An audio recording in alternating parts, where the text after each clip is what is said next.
Hi, Vortex. We're in the garage right now.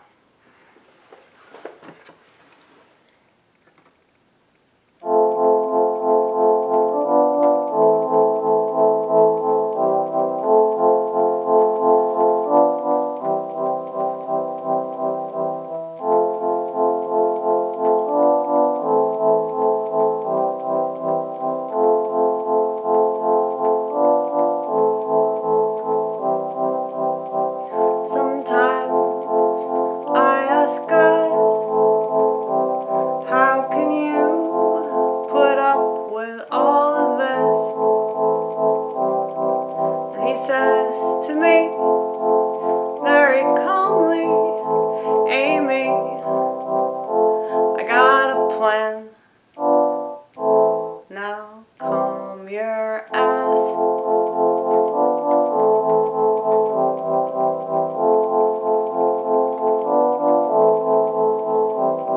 Sometimes I feel as I am screaming straight into a well.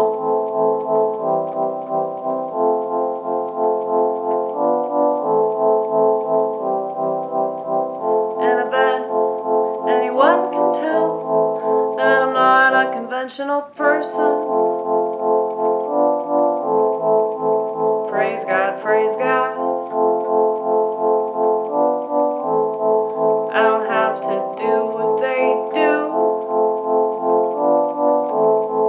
to make it through, as if making it through is what they're doing.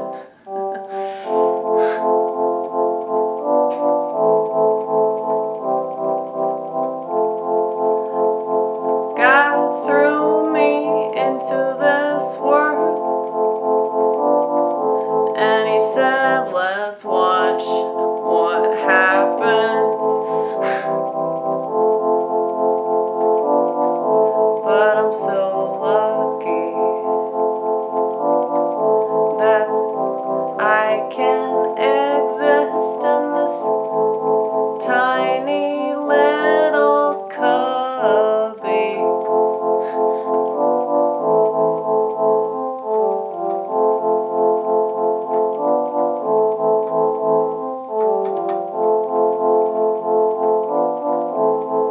I don't have to be out there with them.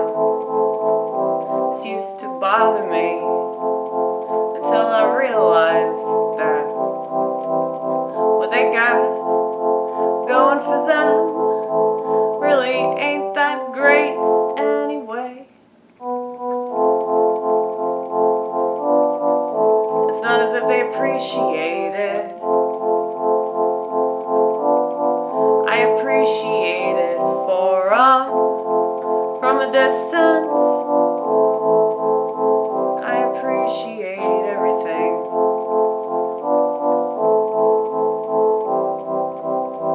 And there's a lot that I can't handle. There's people that I push away.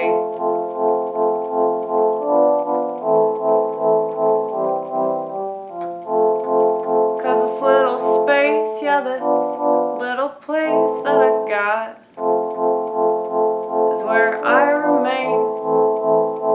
Is where I remain. But don't feel sorry for me. I don't. I prefer this.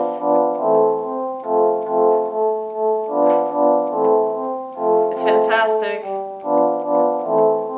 You wouldn't know anything about it because you don't know yourself and you don't love yourself. How could you possibly ever love yourself if you don't know who you are? You're not willing to look at all the ugly parts, yeah.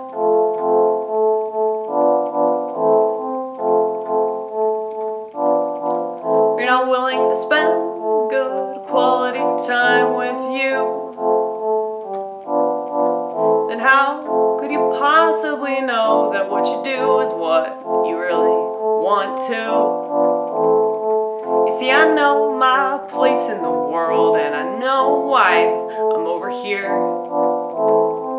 Cause it's just excruciating to try to fit in way over there.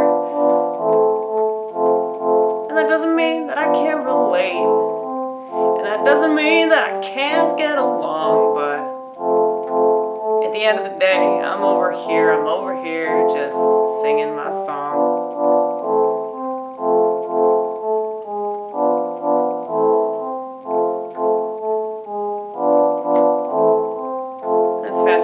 It's fantastic. I call myself iconoclastic because in spite of being iconoclastic, I'm spazzing out, I'm spazzing out, I'm spazzing out, I'm spazzing out, I'm spazzing out, I'm spazzing out for the Lord.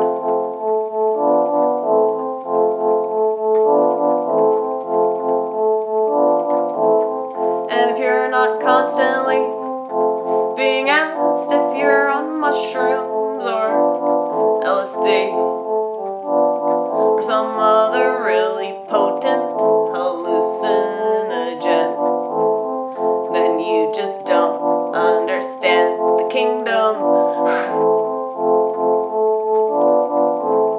I'd much rather live in the kingdom, sleep in the kingdom, dream in the kingdom, be in the kingdom. And I'm pretty sure that's the place where I came from. And Satan and all his underlings, they tried to get me through alcoholism and fornication and shoplifting and all that stuff that never satisfied, all that stuff that compromised all my integrity. And I looked at me, I didn't want to look at me, and I would cut myself with scissors because I didn't like what I would see, and I eventually came to, and I realized that all the stuff that I did, I didn't have to do.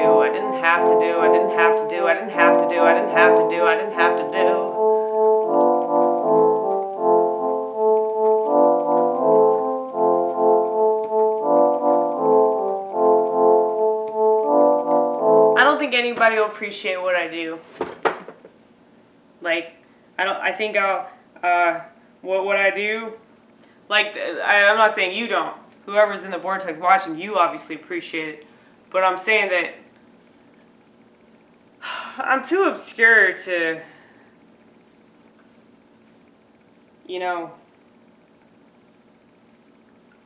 like, put myself out there the way that people tell me that I need to.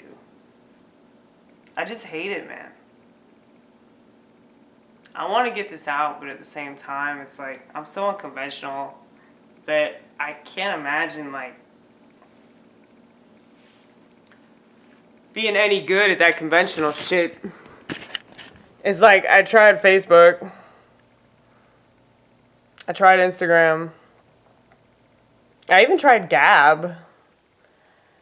It's like, if I'm, like, purposely forgetting all information associated with the account, then, like, obviously this isn't for me, I just hate it too much. And anything that I hate, I'm not gonna do it. What's so crazy is that all these people have convinced themselves that they actually enjoy shit that's not even remotely enjoyable.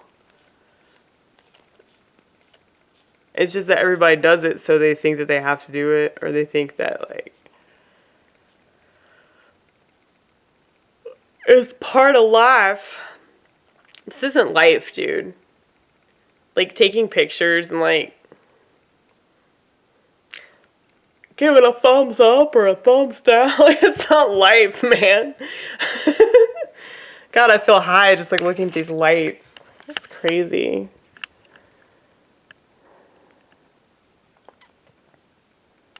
The lights are for Jesus.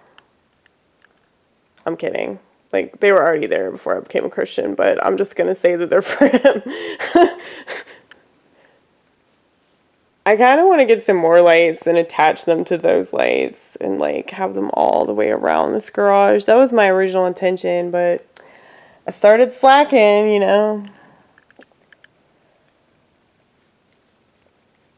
Oh, shit. Yeah, but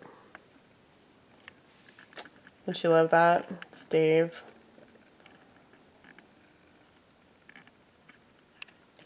I wonder if he was like a child molester. And look, anytime that there's like anything involving children, I'm really suspicious of it. You know? Because I'd like to think that he was doing something really cool for adopted kids. You know, I'm adopted, so that's why we pay attention to child abuse stories, because it's like that's a very real reality, man, for so many kids. But yeah, I just wonder, like, when people say that they're doing something really positive, you know, real altruistic, it's like, are you sure about that? Or is this just a cover for something terrible? I don't want to think that, but that's just been the case way more times than it hasn't.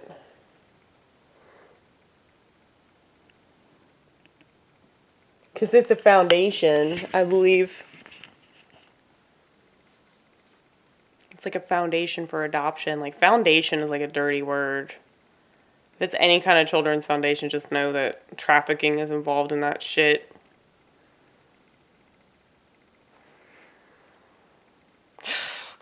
Yep, this is the world we live in. You see why I can't wait to get out of it. You see why I don't understand why anybody would, like, put this country on a pedestal or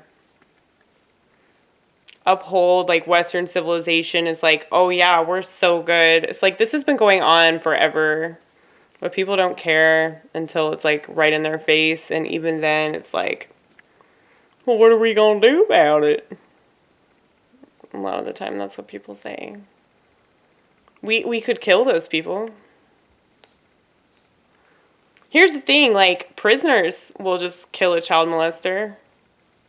You have to be in prison to kill a child molester? Why is that? Maybe I should go to prison.